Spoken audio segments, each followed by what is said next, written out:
Week after week after week, I will say the same thing over and over again. Lycoris Recoil is easily the best show, or at least new show of the season so far. It's just the writing and everything is so perfect. And as much as I've been putting a lot of emphasis in my first episode and second episode impressions on just how great the combat sequences are, like these action pieces that are just so very uniquely put together and have so many little kind of steps and intricacies to it, this episode was all character. Yeah, there was still some cool action stuff in there.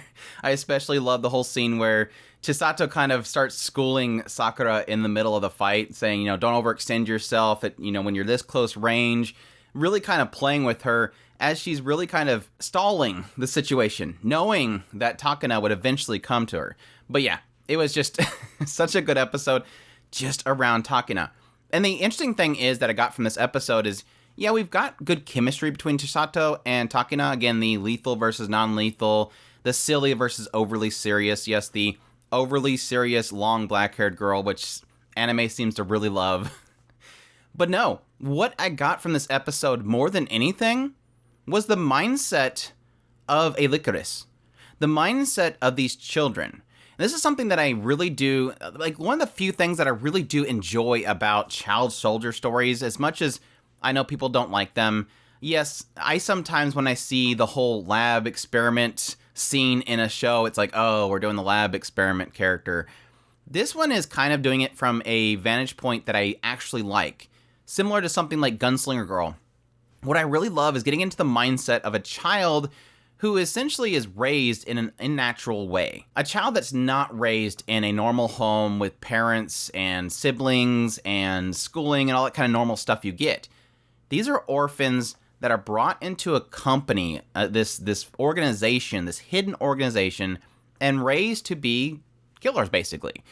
And the troubling thing that we got from this episode, and the thing that I really enjoy, this is the nugget of goodness that was in episode 3, is Takana really showing us the mindset of one of these Lycoris that has been basically gotten rid of. Again, we kind of hit on it with Chisato pointing out it's not normal for you to be kicked out. Like, if you mess up, they slap you on the wrist and they cover it up.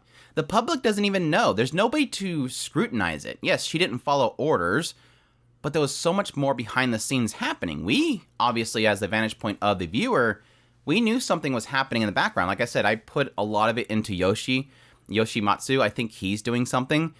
But they were being pushed. They were being pushed to get rid of Takana. And the only way to kind of give in to their needs, give in to the hacking, everything that was happening, they had to get rid of her. Now, this is obviously something they will not be admitted to them. Their commander does not want to admit that they got rid of her for a specific reason. And that's what they're kind of pushing as they come to this facility.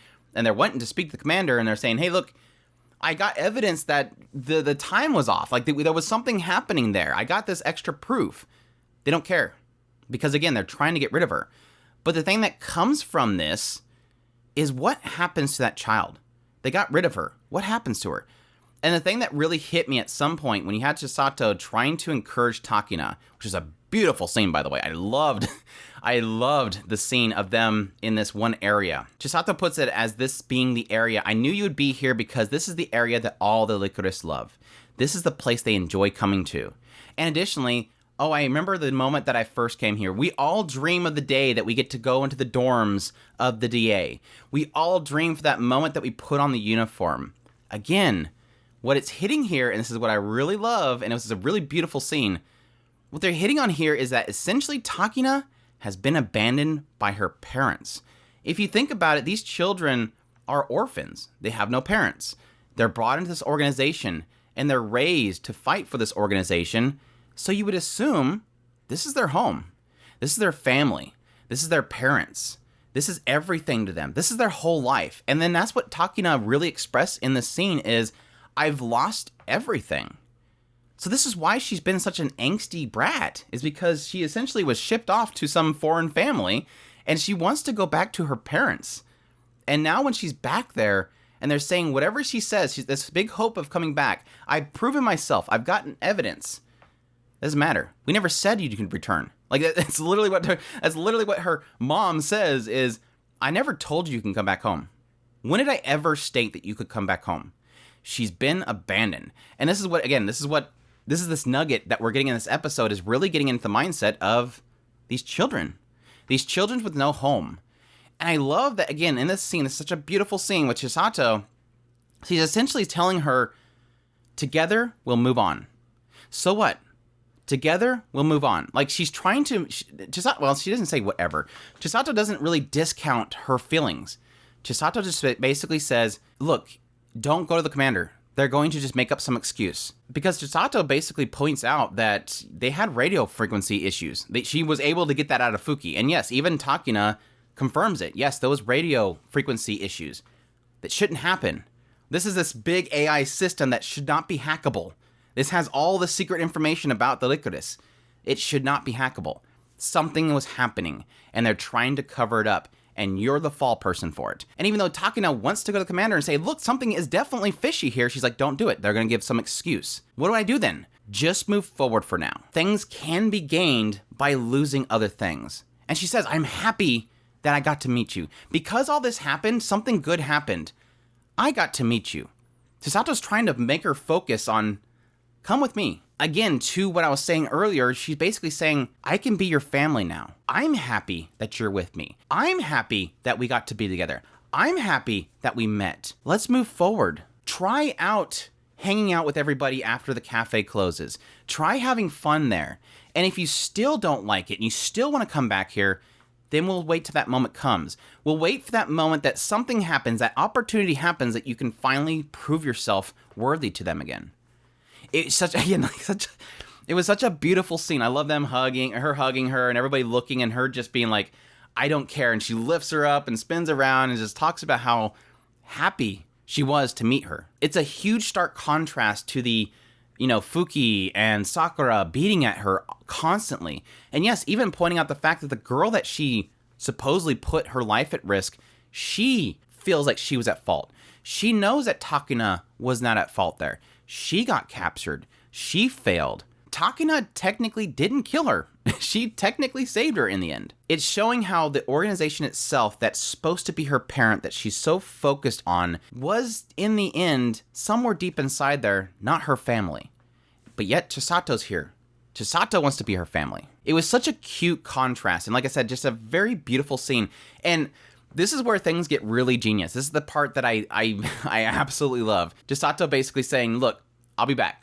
I gotta go teach your Kohais a lesson. Like, I gotta go teach those kids that were bullying you a lesson. She walks away, and then all the calls come out, and they go into their whole little mock battle. And yes, Chisato wipes the floor with them, which was a great scene. Like I said earlier, Sakura basically being schooled in the middle of this mock battle, and her pointing out that Fuki's gotten a little better, shooting over her shoulder without looking, was a really cool scene. But it all builds up to Fuki saying, she's stalling.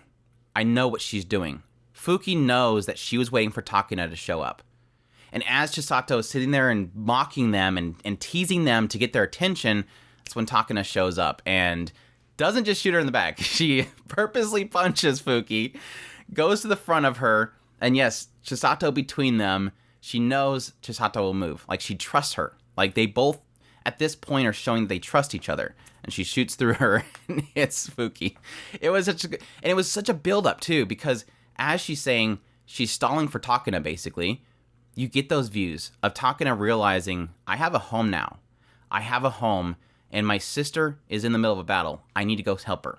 It was just the build-up, the music, everything, the way it was placed out.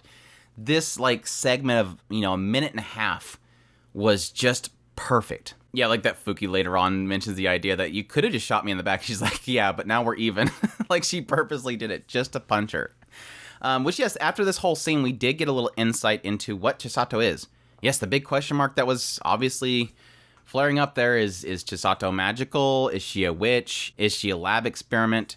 No, and I'm actually thankful of this. It's just as simple as, yes, it seems a little bit unbelievable, but so does magic and all this other stuff. Let's be perfectly honest. This is the most normal answer you could get. This is the most natural and realistic, if you want to say, perspective. As close as you can get to realistic as all the other options, which is that simply, she's very observant. Specifically, they say that she's a genius of recognizing the trajectory and the shot timing and using her excellent insight. Outside of that, she's just a cheeky brat.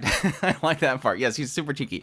This whole episode was just overflowing with Chisato's personality, which I, at this point, absolutely love. You get her caring nature, you get her bubbliness, you get her teasingness. There was so much Chisato teasing in this episode. She's not just a Genki character.